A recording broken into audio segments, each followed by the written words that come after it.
Congratulations gaa dubbachuudha fi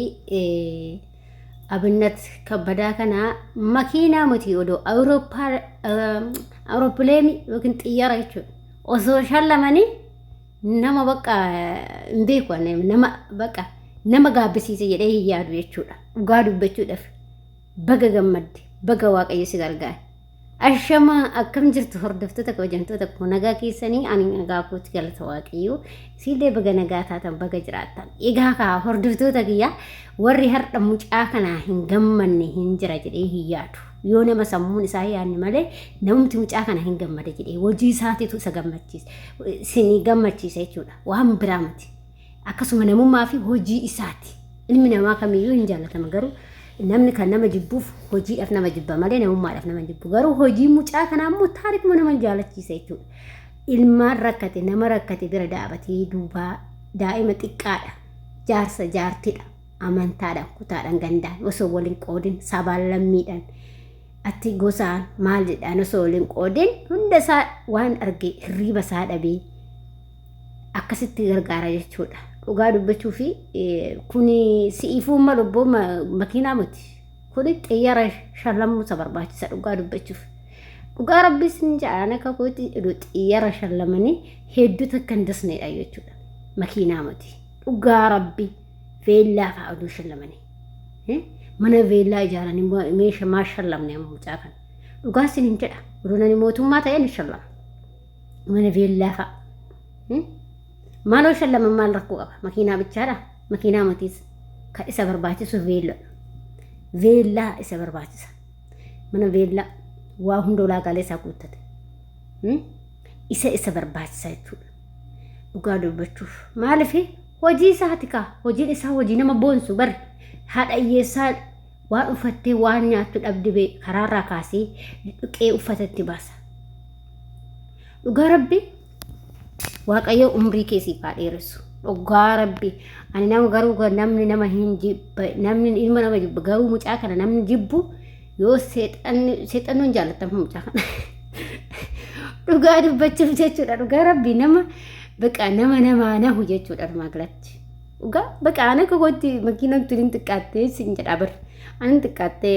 maalan godha qabeenya hin qabu malee odoon qabaadhe beellaa wayita shallama jechuudha osoo hin qabaadhe jechuudha dunaadha qabeenyaa jabduu wayii ta'e baran ta'etti garuu si shallame inshaallah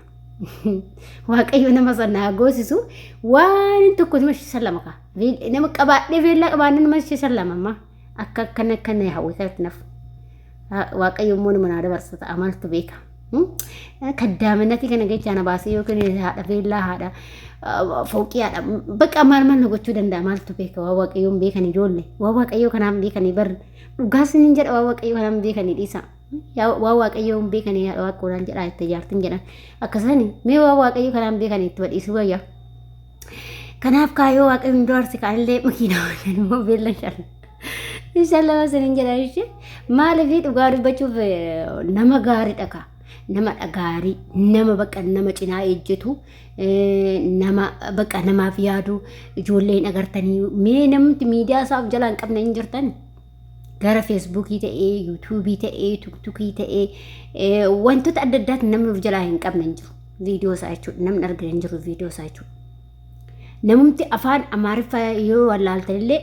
ijumti waan gaarii waan badaa addaan baaftee ilaaltii nama gaarii yaaduu fi nama badaa yaaduu bee ijjituun waan hin beekniyyuu waan gaarii waa hojjette waan gaarii hin hojjenne dasii baattii bara dirqama dhaga'uu qofaa miti beekaa kana jechuudha. Har'a mucaan kun nama hunda bira ejjechaa deema bakka inni ejjenne hin jiru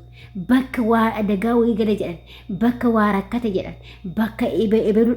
dhibamaa jira jedhan biraa hin hafu gargaarsa akkasitti halkan gargaarsaa bulee ofi ani sa'aatii inni rafu garuu ani hin beeku dhugaa rabbi kanatti akka tuqqati ta'uun waaqayyo idimee keenyarraa fuudhee kan keessi haa kennu obboleessa dhugaa sin jedhe idimee keenya kushiinaa ijoollee wala madaamii jirtu kanarraa fuudhetu si haa kennu ani gara kiyaan idimee tiyatarraa si haa kennu waan idimee tiya waaqayyo naa kennirraa si haa qoodu dhugaa waaqas sin jira bulee tokko maaliif har'a rakkattaa meeqa beela baase haadholii meeqa karaarratti kan cabdee haftee beela baase dheebuu baase nama takkatti nama gargaara dhugaa rabbiin Ani mucaa kanaa fi ijoollee atis namaa jedhamtu tokko yoo beektan nutis namaa kan jedhamnu tokko peejii isaanii yoo beektan Facebook irratti akkasuma TikTok irratti warri beektanii bakka ani wanta isaan hojjetan sani waaqayyo isaanii paalaalu waaqayyo isaan gargaaru dhugaa waaqa sin jarabbi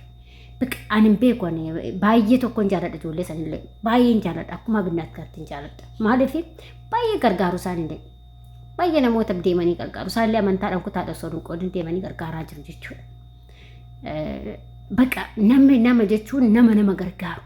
nama jechuun nama amantaadhaan kutaadhaan gandaan osoo waliin qoodin sabaa maalidha Amaara Oromoo Tigree maasoo hin jedhin nama akkasii kan arge jechuudha. Mucaa kana arge saba hunda biratti jaalatamaadha. Abboo ati ganamaan jannata seentaa bara dhugaa waaqaa kuni ganama qulqulluudha. Dhugaa aniin jannata ilaal ganama laa firdoosi argatu si qabbana argatte jechuudha.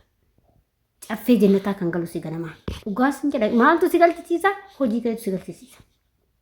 Namaaf daban qabu nama gargaaru rakkataa gargaaru kan beela wajjin beela nyaata bahu ijoollee karaarraa guuree gargaaru ijoollee waan shankoora nagaddu gara waa itti jijjiiru suuqitti jijjiiruu fi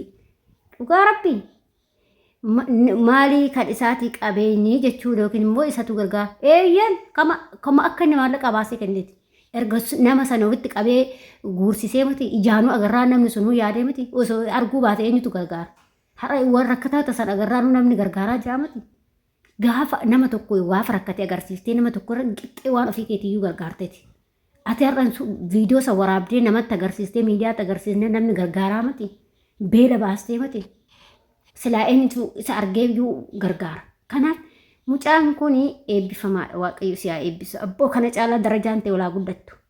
darajaan ta'e tanuma caala olaa guddatu umrii keetis rabbisiifaa dheeressu darajaan ta'e oluma si haagu waaqayyoon oluma si haagu waaqayyo ol si haa qabu ammallee kan waaqayyo ol qabi kaa eenyuyyuu gadi si deebisuu hin danda'u waaqayyo ammallee oluma si haagu ta'e darajaa oluma yaa obboleessa keenya ta'e darajaa oluma si hin jedhu hojii keetutu darajaa ol si goosise hojii keetutu si jaalachiise hojii namaa kun nama jaalachiisa eebba haadhaaf abbaa gadamaan qabda abbootee oluma si haa guddisu umrii kee si haa guddisu daa'ima kee si haa guddisu umrii dheeraa haadha manaa kee wajjin jiraadha jaalalaa wajjin jiraadha akkanumatti nama mallee nama haga gudduma hanga addunyaa hara jiru nama gargaaru si haa taasisu ammallee yaa rabbi nullee mee akkanatti nu qajeelchiti akkatti nama gargaaru nu taasisi yaa rabbi sammuu akkasii akka nu kenni sammuu isa bal'isiisu nu kenni mee anumti tuni kun nama gargaaruudhaaf garuu hawwiin qaba yaa rabbi akka mana godhite nullee nama na gargaarsiisi nama gargaaruudhaaf guddaa hawwii guddaa qaba dhugaa rabbi siniin jedha obboloota ko umrii dheeraa jiraadhu ka eebbisaame